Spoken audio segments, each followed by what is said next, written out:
Sunset Ridge Middle School site was impacted by the Bingham Ditch, which was a 17-mile long canal that ran from Copperton to Magna.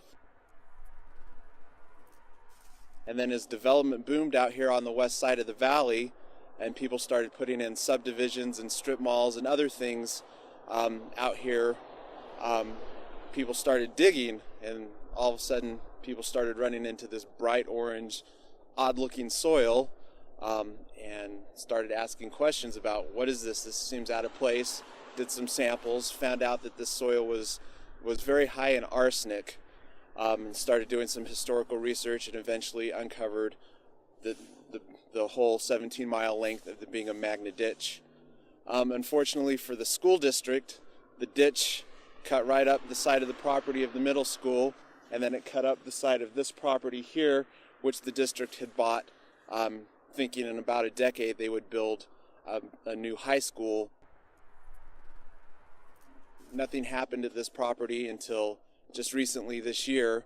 The school district decided to sell a 40-acre portion of the 50-acre future high school property to a developer to turn it into a residential subdivision. And the developer had a concern with this because the certificate of completion, the language said that the future use of the property would be public schools. And that's where the customer service aspect came in. So they approached us early in 2017, stating that they were going to buy the property, that they had a concern with the language in the certificate of completion. And so we decided to help them out. And there are some tenets of customer service that we used in that process that I would like to share because I think they're universal.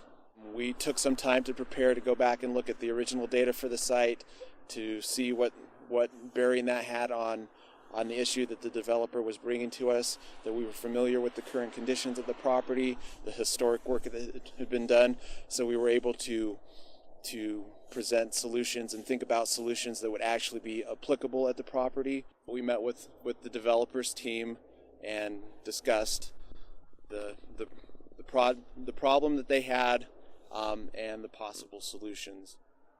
We listened. We wanted to hear all their concerns, what their constraints were there time frame issues and scheduling issues and budget issues? What were all the pieces of the problem that we had to consider before we decided this solution would be the best fit? So we discussed some solutions.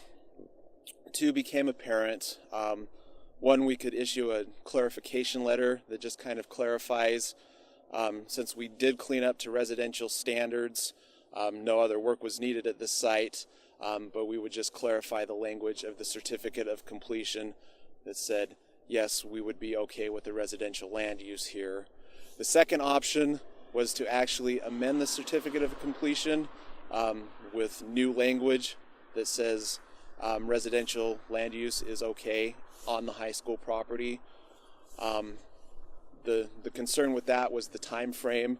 The developer had a closing date that was coming up relatively soon, and so time frame became their biggest concern, and so they opted for the letter solution. As we pursued the letter solution, we decided that the holistic, long-term, better solution was to just amend the COC, and so that kind of brings me to my last point of good customer service, and that's to communicate. So everybody had decided on this one course of action, and then that changed. And so we communicated that change immediately to the developer. And during the process of trying to draft this letter, that took a little bit of time.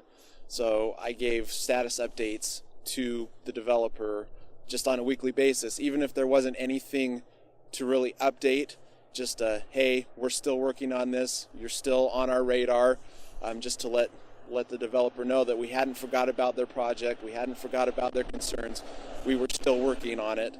And so that communication really gave them a level of comfort that we were taking their issue seriously and trying to address their problem.